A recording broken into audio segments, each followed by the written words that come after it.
Hi, my name is Lucero Bass, and this is week 12, vlog 10. And today I would love to talk about this week's reading. First, I would like to start off with Clay Shirky, Gen Television, and Social Surplus because I thought it was really interesting how it really talked about how different societies as a whole, especially the United States, has evolved with technology.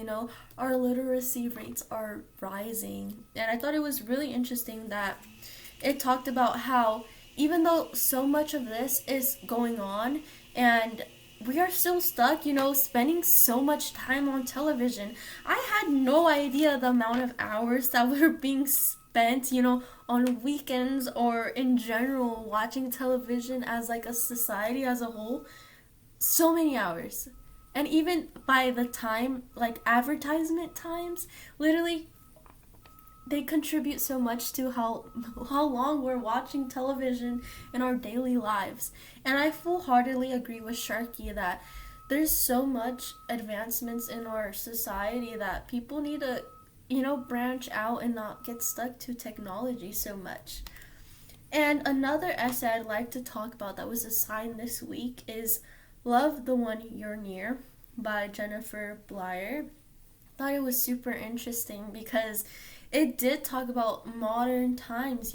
Currently we are in where social media apps and online dating is very common. And I thought it was super interesting because it talked about all the different apps, Tinder, Grindr, Blender, OkCupid Locals, and Hinge. And it's so interesting because personally, I've tried these apps. I am of age, as well as even my sisters.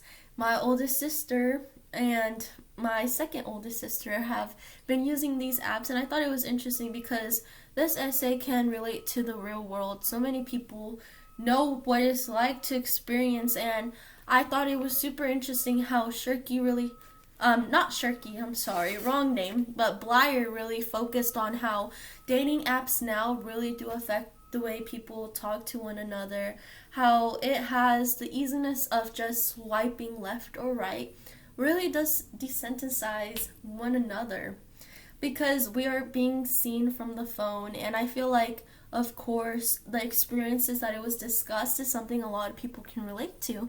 Even myself can relate to the way it talked about how, meeting up after chatting through the phone or anything is super interesting how texting has evolved, but it has also kind of set us back. And that's something I would like to, dive into right now is talk about how I really enjoy how Bleier really gave the perspective that online dating is kind of setting us back as a whole, since there are some issues that it can, claim. I thought there was like a specific sentence in this essay comparing to how one another, we kind of treat each other as products instead of human beings, because it kind of does kind of work that way. Through the dating profiles, you're seen as, however you like, and if people like that, then you get a swipe right. And instead of, being told like how usually you always fall in love by the way they are. I think it's super interesting because this can really relate to everyday life, to other people's experiences. And, these kind of really don't, it kind of sets us back into the way we communicate to one another instead of being very present and dating in person and going up to one another. It's very different. And I do think that this does relate to setting us back, since the last couple of essays the last couple of sentences in the essay say, there's no reason not to have a sense of fun with this stuff, Paige says, but the huge thing is to come out as quickly as you can from the screen of anonymity and meet the person. That's really everything. And I think the Paige made a really great point in this quotation is that is true because online dating has evolved. It doesn't change the way person interactions are way more magical. So I hope you really enjoyed this video. Thank you so much.